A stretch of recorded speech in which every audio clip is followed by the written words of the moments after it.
El guardavía, de Charles Dickens. Oiga, ahí abajo.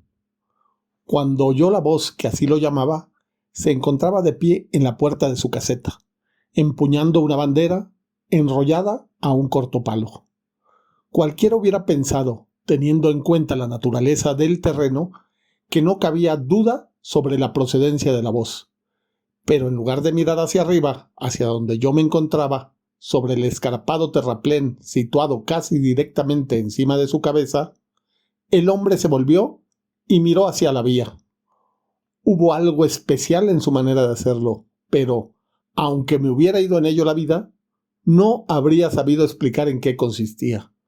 Mas sé que fue lo bastante especial como para llamarme la atención, a pesar de que su figura se veía empequeñecida y en sombras, allá abajo en la profunda zanja, y de que yo estaba muy por encima de él, tan deslumbrado por el resplandor del rojo crepúsculo, que solo tras cubrirme los ojos con las manos logré verlo. Oiga, ahí abajo.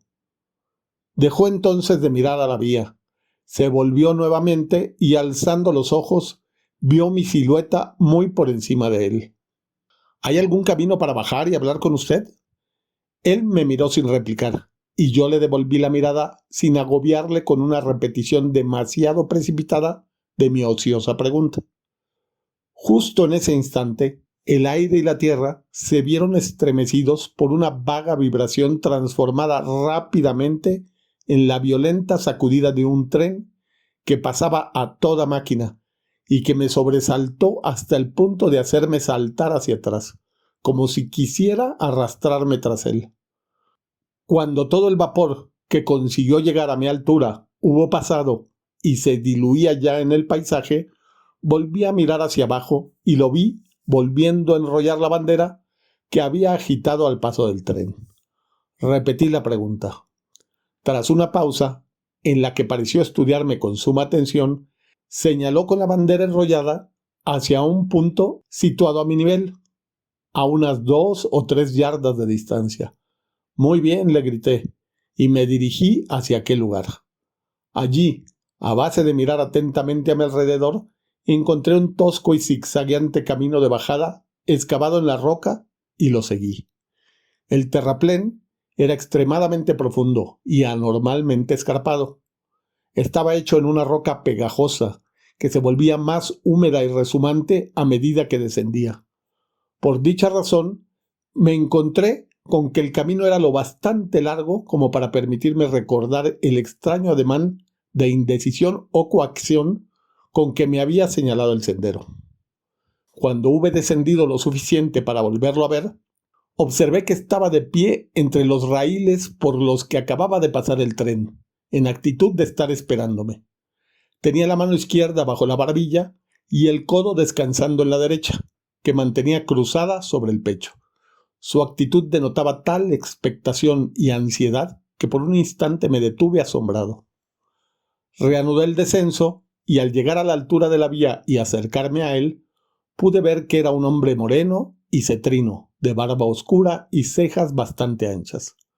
Su caseta estaba en el lugar más sombrío y solitario que yo hubiera visto en mi vida. A ambos lados se elevaba un muro pedregoso y rezumante que bloqueaba cualquier vista, salvo la de una angosta franja de cielo. La perspectiva, por un lado, era una prolongación distorsionada de aquel gran calabozo. El otro lado, más corto, terminaba en la tenebrosa luz roja situada sobre la entrada, aún más tenebrosa, a un negro túnel de cuya maciza estructura se desprendía un aspecto rudo, deprimente y amenazador. Era tan oscuro aquel lugar que el olor a tierra lo traspasaba todo, y circulaba un viento tan helado que su frío me penetró hasta lo más hondo, como si hubiera abandonado el mundo de lo real. Antes de que él hiciese el menor movimiento, me encontraba tan cerca que hubiese podido tocarlo. Sin quitarme los ojos de encima, ni aun entonces, dio un paso atrás y levantó la mano. Aquel era un puesto solitario, dije, y me había llamado la atención cuando lo vi desde allá arriba. Una visita sería una rareza, suponía, pero esperaba que no fuera una rareza mal recibida y le rogaba que viese en mí simplemente a un hombre que, confinado toda su vida entre estrechos límites y finalmente en libertad, sentía despertar su interés por aquella gran instalación. Más o menos estos fueron los términos que empleé, aunque no estoy nada seguro de las palabras exactas, porque, además que no me gusta ser yo el que inicie una conversación, había algo en aquel hombre que me cohibía. Dirigió una curiosísima mirada a la luz roja próxima a la boca de aquel túnel y a todo su entorno, como si faltase algo allí, y luego me miró.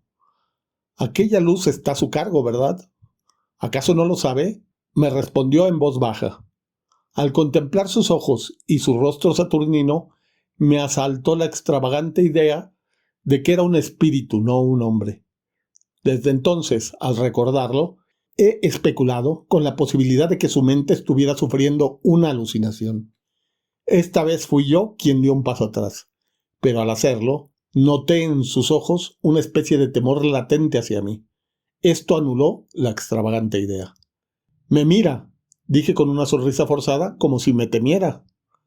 No estaba seguro, me respondió, de si lo había visto antes. «¿Dónde?» Señaló la luz roja que había estado mirando.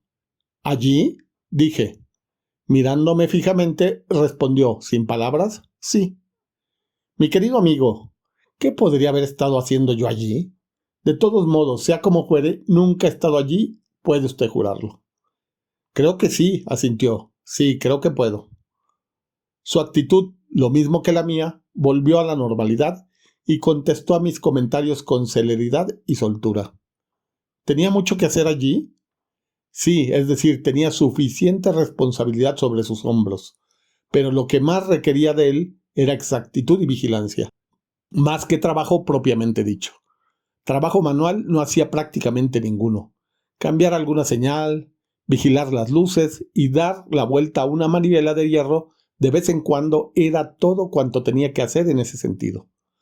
Respecto a todas aquellas largas y solitarias horas que a mí me parecían tan difíciles de soportar, solo podía decir que se había adaptado a aquella rutina y estaba acostumbrado a ella. Había aprendido una lengua él, solo allá abajo, si se podía llamar aprender, a reconocerla escrita y a haberse formado una idea aproximada de su pronunciación. También había trabajado con quebrados y decimales, y había intentado hacer un poco de álgebra, pero tenía, y siempre la había tenido, mala cabeza para los números. ¿Está obligado a permanecer en aquella corriente de aire húmedo mientras estaba de servicio? ¿No podía salir nunca a la luz del sol de entre aquellas altas paredes de piedra? Bueno, eso dependía de la hora y de las circunstancias. Algunas veces había menos tráfico en la línea que otras, y lo mismo ocurría a ciertas horas del día y de la noche. Cuando había buen tiempo, sí que procuraba subir un poco por encima de las tinieblas inferiores, pero como lo podían llamar en cualquier momento por la campanilla eléctrica, cuando lo hacía estaba pendiente de ella con redoblada ansiedad, y por ello el alivio era menor de lo que yo suponía. Me llevó a su caseta, donde había una chimenea, un escritorio para un libro oficial en el que tenía que registrar ciertas entradas, un telégrafo con sus indicadores y sus agujas, y la campanilla a la que se había referido. Confiando en que disculpara mi comentario de que había recibido una buena educación, esperaba que no se ofendiera por mis palabras, quizá muy superior a su presente oficio, comentó que ejemplos de pequeñas incongruencias de este tipo rara vez faltaban en las grandes agrupaciones humanas, que había oído que así ocurría en los asilos, en la policía e incluso en el ejército, ese último recurso desesperado, y que sabía que pasaba más o menos lo mismo en la plantilla de cualquier gran ferrocarril. De joven había sido, si podía creérmelo, sentado en aquella cabaña, él apenas si podía, estudiante de filosofía natural, y había asistido a la universidad, pero se había dedicado a la buena vida, había desaprovechado sus oportunidades, había caído y nunca había vuelto a levantarse de nuevo. Pero no se quejaba de nada. Él mismo se lo había buscado y ya era demasiado tarde para lamentarlo. Todo lo que he resumido aquí lo dijo muy tranquilamente, con su atención puesta un tiempo en el fuego y en mí. De vez en cuando intercalaba la palabra señor, sobre todo cuando se refería a su juventud, como para darme a entender que no pretendía ser más de lo que era. Varias veces fue interrumpido por la campanilla y tuvo que transmitir mensajes y enviar respuestas. Una vez tuvo que salir a la puerta y desplegar la bandera al paso de un tren y darle alguna información verbal al conductor. Comprobé que era extremadamente escrupuloso y vigilante en el cumplimiento de sus deberes, interrumpiéndose súbitamente en mitad de una frase y permaneciendo en silencio hasta que cumplía su cometido. En una palabra, hubiera calificado a este hombre como uno de los más capacitados para desempeñar su profesión, si no fuera porque, mientras estaba hablando conmigo, en 2 ocasiones se detuvo de pronto y, pálido, volvió el rostro hacia la campanilla cuando no estaba sonando. Abrió la puerta de la caseta, que mantenía cerrada para combatir la malsana humedad, y miró hacia la luz roja próxima a la boca del túnel. En ambas ocasiones, regresó junto al fuego con la inexplicable expresión que yo había notado, sin ser capaz de definirla, cuando los dos nos mirábamos desde tan lejos. Al levantarme para irme dije: «Casi me ha hecho usted pensar que es un hombre satisfecho consigo mismo». Debo confesar que lo hice para tirarle de la lengua. «Creo que solía serlo», asintió en el tono bajo con el que había hablado desde el principio. «Pero estoy preocupado, señor, estoy preocupado». Hubiera retirado sus palabras de haber sido posible, pero ya las había pronunciado y yo me agarré de ellas rápidamente. ¿Por qué? ¿Qué es lo que le preocupa? Es muy difícil de explicar, señor, es muy difícil hablar de ello. Si me vuelve a visitar en otra ocasión, intentaré hacerlo. Pues deseo visitarle de nuevo. Dígame, ¿cuándo le parece? Mañana salgo temprano y regreso a las 10 de la noche, señor. Vendré a las 11. Me dio las gracias y me acompañó a la puerta. Encenderé la luz blanca hasta que encuentre el camino, señor, dijo en su peculiar voz baja. Cuando lo encuentre no me llame, y cuando llegue arriba no me llame. Su actitud hizo que el lugar me pareciera aún más gélido, pero solo dije: muy bien. Y cuando baje mañana, no me llame. Permítame hacerle una pregunta para concluir. ¿Qué le hizo gritar oiga, ahí abajo, esta noche? Dios sabe, dije. Grité algo parecido. No parecido, señor. Fueron exactamente esas sus palabras. Las conozco bien. Admitamos que lo fueran. Las dije sin duda porque lo vi ahí abajo. ¿Por ninguna otra razón? ¿Qué otra razón podría tener? ¿No tuvo la sensación de que le fueron inspiradas de alguna manera sobrenatural? No.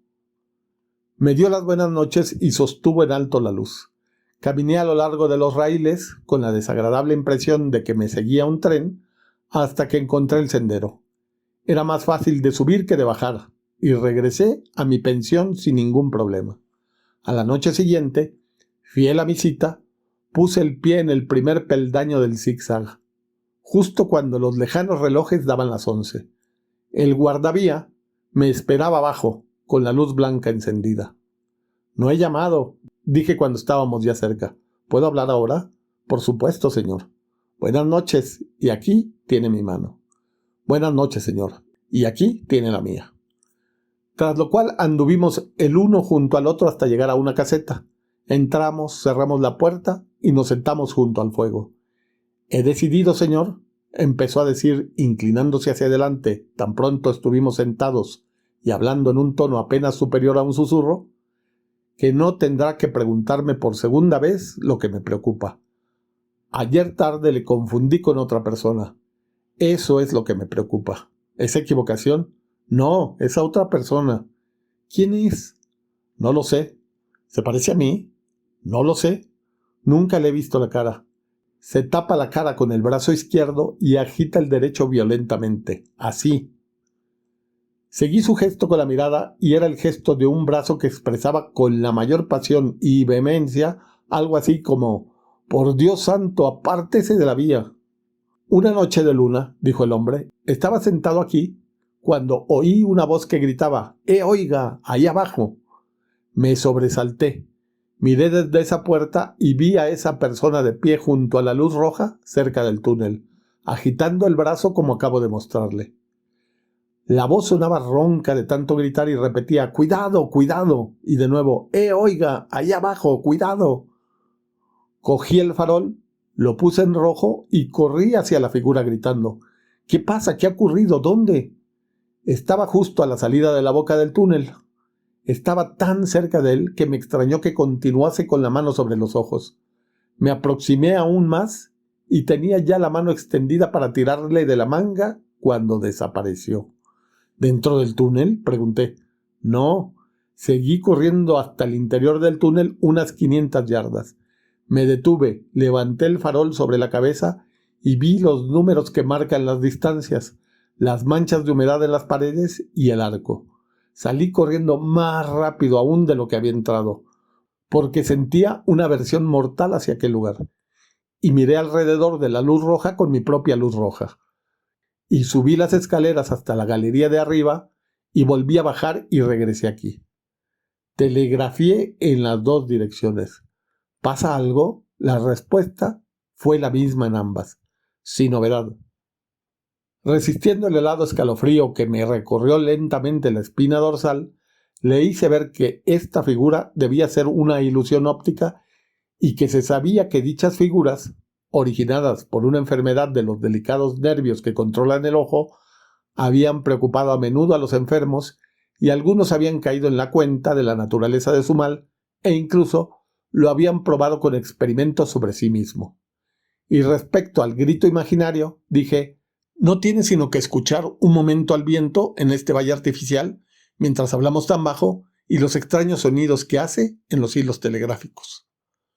Todo esto estaba muy bien, respondió, después de escuchar durante un rato, y él tenía motivos para saber algo del viento y de los hilos. Él, que con frecuencia pasaba allí largas noches de invierno, solo y vigilando. Pero me hacía notar humildemente que todavía no había terminado. Le pedí perdón y lentamente añadió estas palabras, tocándome el brazo. Unas 6 horas después de la aparición, ocurrió el memorable accidente de esta línea, y al cabo de 10 horas, los muertos y los heridos eran transportados por el túnel, por el mismo sitio donde había desaparecido la figura. Sentí un desagradable estremecimiento, pero hice lo posible por dominarlo. No se podía negar, asentí que era una notable coincidencia, muy adecuada para impresionar profundamente su mente. Pero era indiscutible que esta clase de coincidencias notables ocurrían a menudo y debían ser tenidas en cuenta al tratar el tema. Aunque ciertamente debía admitir, añadí, pues me pareció que iba a ponérmelo como objeción, que los hombres de sentido común no tenían mucho en cuenta estas coincidencias en la vida ordinaria. De nuevo me hizo notar que aún no había terminado, y de nuevo me disculpé por mis interrupciones. Esto, dijo poniéndome otra vez la mano en el brazo y mirando por encima de su hombro con los ojos vacíos, fue justo hace un año. Pasaron 6 o 7 meses y ya me había recuperado de la sorpresa y de la impresión cuando una mañana, al romper el día, estando de pie en la puerta, miré hacia la luz roja y vi al espectro otra vez. Y aquí se detuvo, mirándome fijamente. ¿Lo llamó? No, estaba callado. ¿Agitaba el brazo? No, estaba apoyado contra el poste de la luz, con las manos delante de la cara, así. Una vez más seguí su gesto con los ojos. Era una actitud de duelo. He visto tales posturas en las figuras de piedra de los sepulcros. ¿Se acercó usted a él? Entré y me senté, en parte para ordenar mis ideas, en parte porque me sentía al borde del desmayo. Cuando volví a la puerta, la luz del día caía sobre mí y el fantasma se había ido. ¿Pero no ocurrió nada más? ¿No pasó nada después? Me tocó en el brazo con la punta del dedo 2 o 3 veces, asintiendo con la cabeza y dejándome horrorizado a cada una de ellas. Ese mismo día, al salir del tren del túnel, noté en la ventana de uno de los vagones lo que parecía una confusión de manos y de cabezas y algo que se agitaba. Lo vi justo a tiempo de dar la señal de parada al conductor. Paró el motor y pisó el freno, pero el tren siguió andando unas 150 yardas más. Corrí tras él, y al llegar oí gritos y lamentos horribles. Una hermosa joven había muerto instantáneamente en uno de los compartimientos. La trajeron aquí y la tendieron en el suelo, en el mismo sitio donde estamos nosotros. Involuntariamente empujé la silla hacia atrás, mientras desviaba la mirada de las tablas que señalaba. Es la verdad, señor, la pura verdad. Se lo cuento tal y como sucedió. No supe qué decir, ni en un sentido ni en otro, y sentí una gran sequedad de boca. El viento y los hilos telegráficos hicieron eco a la historia con un largo gemido quejumbroso. Mi interlocutor prosiguió. Ahora, señor, preste atención y verá que está turbada mi mente. El espectro regresó hace una semana. Desde entonces ha estado ahí, más o menos continuamente, un instante sí y otro no. ¿Junto a la luz? Junto a la luz de peligro. ¿Y qué hace? El guardavía repitió, con mayor pasión y vehemencia aún si cabe, su anterior gesto de «Por Dios santo, apártese de la vía». Luego continuó. No hallo tregua ni descanso a causa de ello. Me llama durante largos minutos con voz agonizante ahí abajo. «Cuidado, cuidado», me hace señas. Hace sonar la campanilla. Me agarré a esto último. ¿Hizo sonar la campanilla ayer tarde, cuando yo estaba aquí y se acercó usted a la puerta? Por 2 veces. Bueno, vea, dije, cómo le engaña su imaginación. Mis ojos estaban fijos en la campanilla y mis oídos estaban abiertos a su sonido, y como que estoy vivo, no sonó entonces, ni en ningún otro momento, salvo cuando lo hizo al comunicar la estación con usted. Negó con la cabeza. Todavía nunca he cometido una equivocación respecto a eso, señor. Nunca he confundido la llamada del espectro con la de los humanos. La llamada del espectro es una extraña vibración de la campanilla que no procede de parte alguna, y no he dicho que la campanilla hiciese algún movimiento visible. No me extraña que no la oyese, pero yo sí la oí. ¿Y estaba el espectro allí cuando salió a mirar? Estaba allí. Las 2 veces, repitió con firmeza. ¿Quiere venir a la puerta conmigo y buscarlo ahora? Se mordió el labio inferior como si se sintiera algo reacio, pero se puso en pie. Abrí la puerta y me detuve en el escalón mientras él lo hacía en el umbral. Allí estaban la luz de peligro, la sombría boca del túnel y las altas y húmedas paredes del terraplén, con las estrellas brillando sobre ellas. ¿Lo ve?, le pregunté, prestando una atención especial a su rostro. Sus ojos se le salían ligeramente de las órbitas por la tensión, pero quizá no mucho más de lo que habían hecho los míos cuando los había dirigido con ansiedad hacia ese mismo punto un instante antes. No, contestó, no está allí. De acuerdo, dije yo. Entramos de nuevo, cerramos la puerta y volvimos a nuestros asientos. Estaba pensando en cómo aprovechar mi ventaja, si podía llamarse así, cuando volvió a reanudar la conversación con un aire tan natural, dando por sentado que no podía haber entre nosotros ningún tipo de desacuerdo serio sobre los hechos, que me encontré en la posición más débil. A estas alturas comprenderá usted, señor, dijo, que lo que me preocupa tan terriblemente es la pregunta: ¿qué quiere decir el espectro? No estaba seguro, le dije, de que lo entendiese del todo. ¿De qué nos está previniendo?, dijo meditando con los ojos fijos en el fuego, volviéndose hacia mí tan solo de vez en cuando. ¿En qué consiste el peligro? ¿Dónde está? Hay un peligro que se cierne sobre la línea en algún sitio. Va a ocurrir alguna desgracia terrible. Después de todo lo que ha pasado antes, esta tercera vez no cabe duda alguna. Pero es muy cruel el atormentarme a mí. ¿Qué puedo hacer yo?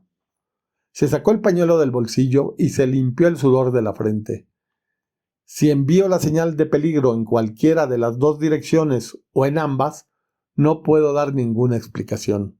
Continuó secándose las manos. Me metería en un lío y no resolvería nada. Pensarían que estoy loco. Esto es lo que ocurriría. Mensaje: peligro, cuidado. Respuesta: ¿Qué peligro? ¿Dónde? Mensaje. No lo sé, pero por Dios santo, tengan cuidado. Me relevarían de mi puesto. ¿Qué otra cosa podrían hacer?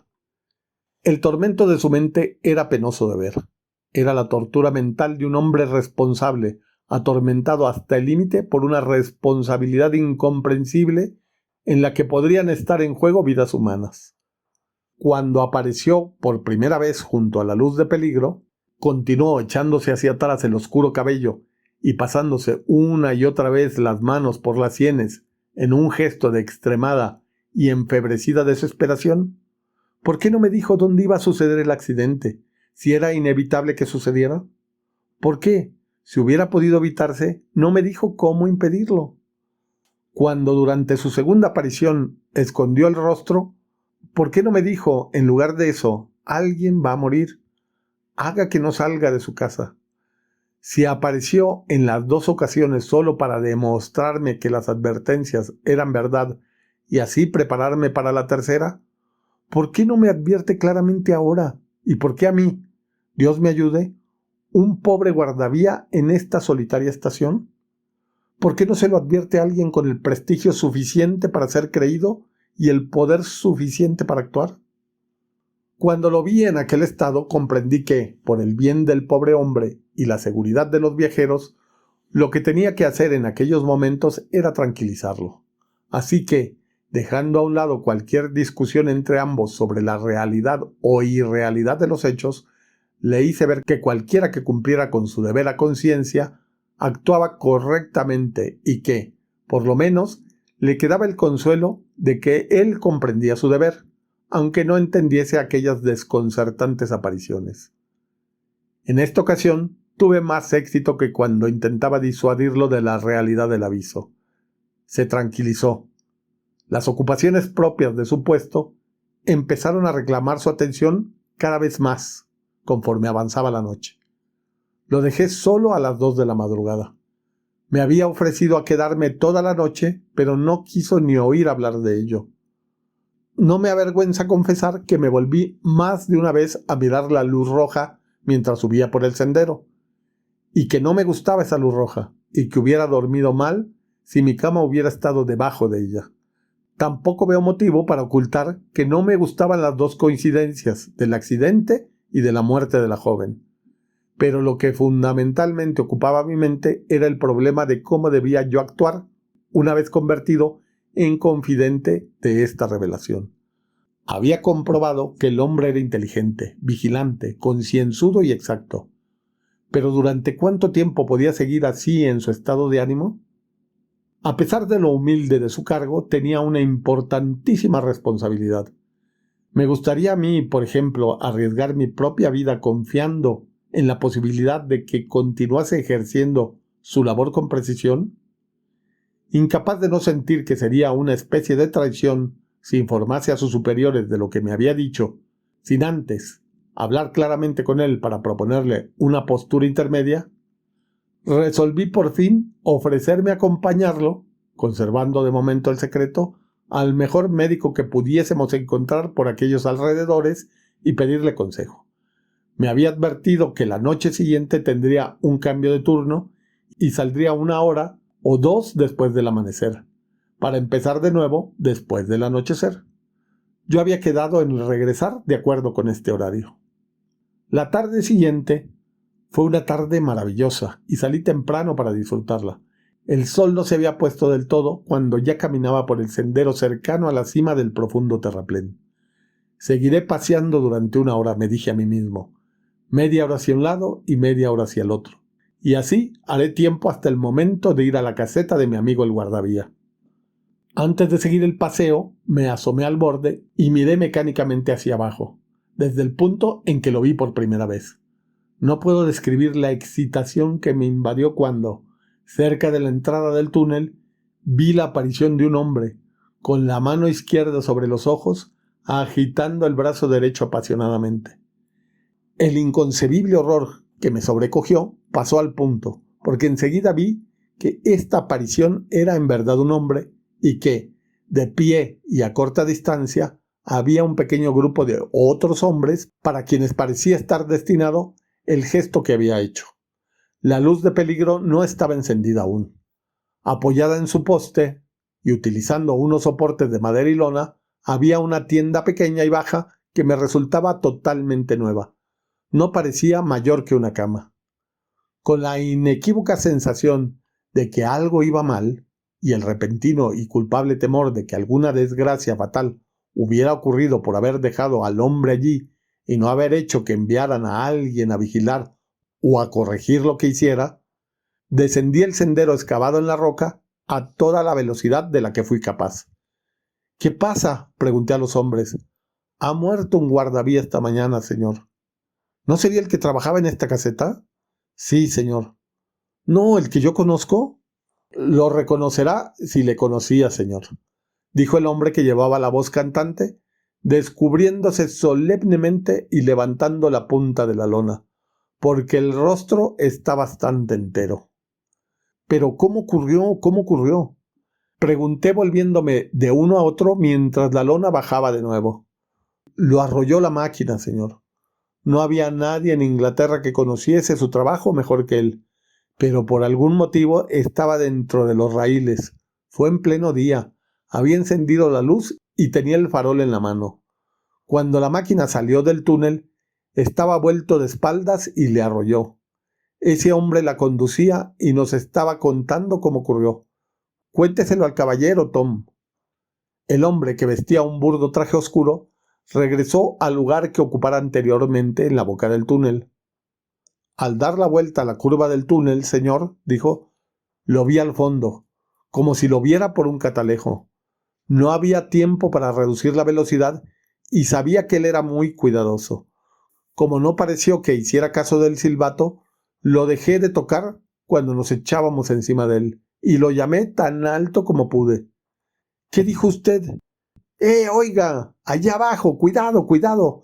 Por Dios santo, apártese de la vía. Me sobresalté. Oh, fue horroroso, señor. No dejé de llamarle ni un segundo. Me puse el brazo delante de los ojos para no verlo y le hice señales con el brazo hasta el último momento, pero no sirvió de nada. Sin ánimo de prolongar mi relato para ahondar en alguna de las curiosas circunstancias que lo rodean, quiero, no obstante, para terminar, señalar la coincidencia de que la advertencia del conductor no solo incluía las palabras que el desafortunado guardavía me había dicho que lo atormentaban, sino también las palabras con las que yo mismo, no él, había acompañado, y tan solo en mi mente, los gestos que él había representado.